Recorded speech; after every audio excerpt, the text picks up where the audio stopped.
हमसे जमाना है, जमाने से हम नहीं। दादा सांसद महोदय। धन्यवाद भाई। सभी साथियों को जय जोहार। बोले गोविंद गुरु महाराज की, बोले मामा बालेश्वर की, बोले गोटी अम्बा की। आज आदिवासी अधिकार दिवस के उपलक्ष्य में इस आदिवासी तीर्थ स्थल गोटियांबा के इस प्रांगण में आयोजित इस कार्यक्रम में विशेषकर सबसे पहले हमारे जो मंच पे विराजमान इस क्षेत्र के अंदर और पूरे देश के अंदर आदिवासी समुदाय, साथ ही पिछड़ा दलित, मानवता को लेकर काम करने वाले हमारे गोविंद गुरु महाराज को नमन करना चाहूंगा। मामा बालेश्वर जी को नमन करना चाहूंगा। शिक्षा को लेकर अपने प्राण न्यौछावर करने वाली वीर बाला कालीबाई कलासवा को नमन करना चाहूंगा। हमारे पड़ोसी अभी वर्तमान जो राज्य मध्य प्रदेश है, उस इलाके में अकाल के दौरान जो बड़े सेठ हुआ करते थे, गरीबों को अनाज सस्ते दाम पे खरीद के पूरे कोठियां भर रखी थी, उनको लूट के अकाल के दौरान जो गरीब अपनी भूखमरी से मर रहा था, उनको बांटने का काम करने वाले टाटिया मामा को नमन करना चाहूंगा। साथ ही इस देश को एक शानदार संविधान दिया। एक दलित समुदाय से आते थे, लेकिन उनके पास शिक्षा ऐसी ताकत थी,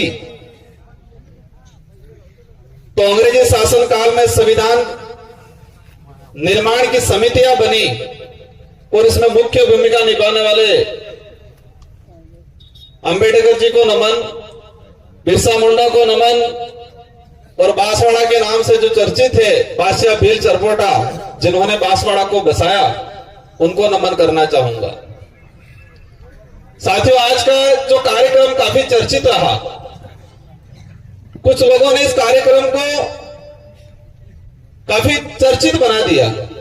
किसी को लग रहा होगा जिन्होंने चर्चित बनाया, उनको लग रहा होगा हमने अच्छा किया, लेकिन आने वाले 20, 25, 50 साल बाद उनकी पीढ़ियां, उनके बच्चे पढ़ेंगे या सुनेंगे, तो उनको बच्चों को शर्म आएगी कि हमारे बाप दादा ऐसे थे जो गलत रास्ते पे चल के इस कार्यक्रम को असफल करने की और समाज के रोड़ा उठाने का काम करने का काम किया था। उनके बच्चे कहेंगे, हम नहीं कहेंगे। आज हमारा कार्यक्रम का मुख्य टाइटल, जो उद्देश्य था, विश्व आदिवासी अधिकार दिवस। 13 सितंबर 2007 को यूएनओ ने विश्व आदिवासी अधिकार दिवस घोषित किया, और वह विश्व आदिवासी अधिकार दिवस इसलिए घोषित किया, एक बात हमको समझनी पड़ेगी। इस भारत देश के अंदर विश्व आदिवासी दिवस है और राज्य सरकार ने इसका राजकीय अवकाश घोषित किया 2020 के अंदर। वो आप लोगों की बदौलत थी कि हम 2 विधायक चुन के गए और गहलोत जी की सरकार थी और हमने कहा इसको घोषित करो, और घोषित करना पड़ा।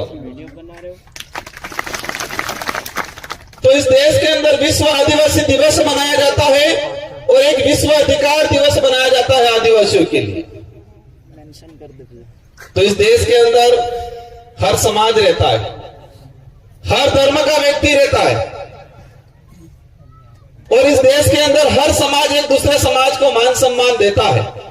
ये बात अलग है कि कुछ लोग जातिवादी जहर से प्रभावित होते हैं, जिनकी मानसिकता जातिवादी जहर से पोषित होती है।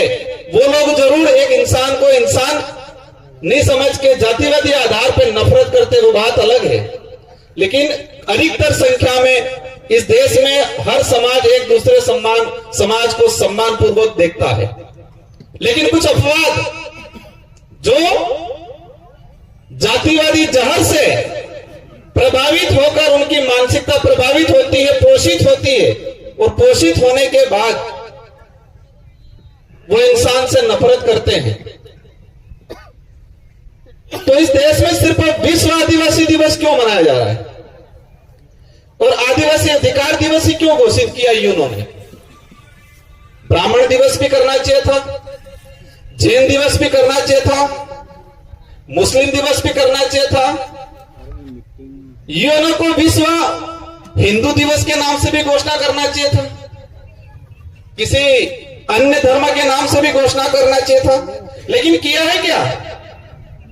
आदिवासी विश्व आदिवासी दिवस संयुक्त राष्ट्र संघ ने और 2007 के अंदर विश्व आदिवासी अधिकार दिवस एक मानवाधिकार दिवस है, क्योंकि मानव धर्म सबसे बड़ा धर्म मान लो। लेकिन आदिवासियों का दिवस इसलिए घोषित किया कि इस देश के अंदर नहीं पूरे विश्व के अंदर जो स्थानीय जो ट्राइबल्स है उनके अधिकारों का शोषण किया गया आज तक। हमें संविधान के अंदर अधिकार मिल गया, आरक्षण मिल गया, संवैधानिक प्रावधान मिल गए संविधान में, लेकिन इसको धरातल पे आज तक लागू नहीं किया गया। तो धरातल पे अधिकार लागू कौन करेगा?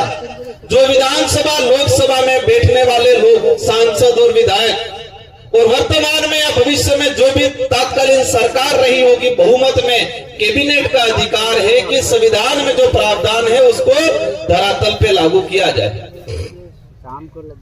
लेकिन आज तक नहीं किया।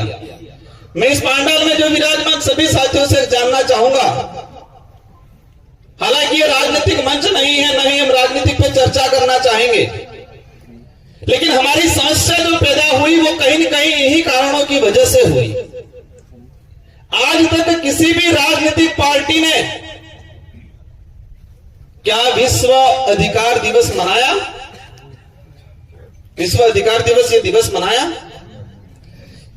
संविधान के अंदर शेड्यूल 5 का प्रावधान है, अनुच्छेद 244(1) के तहत ट्राइबल्स को राइट्स दे रखे हैं। यहां पर कई प्रकार के आदिवासी की जमीन गैर आदिवासी सीधा नहीं खरीद सकता, ये संविधान में प्रावधान है। क्या ये दूसरी पार्टी वालों ने बताया?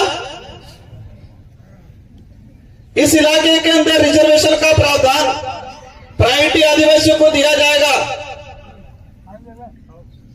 यह संविधान के अंदर 1950 में ही प्रावधान हो गया। क्या ये बात किसी ने बताई हमको? ये बात अलग है। कुछ लोग कहते हैं कि भैरव सिंह जी की सरकार आई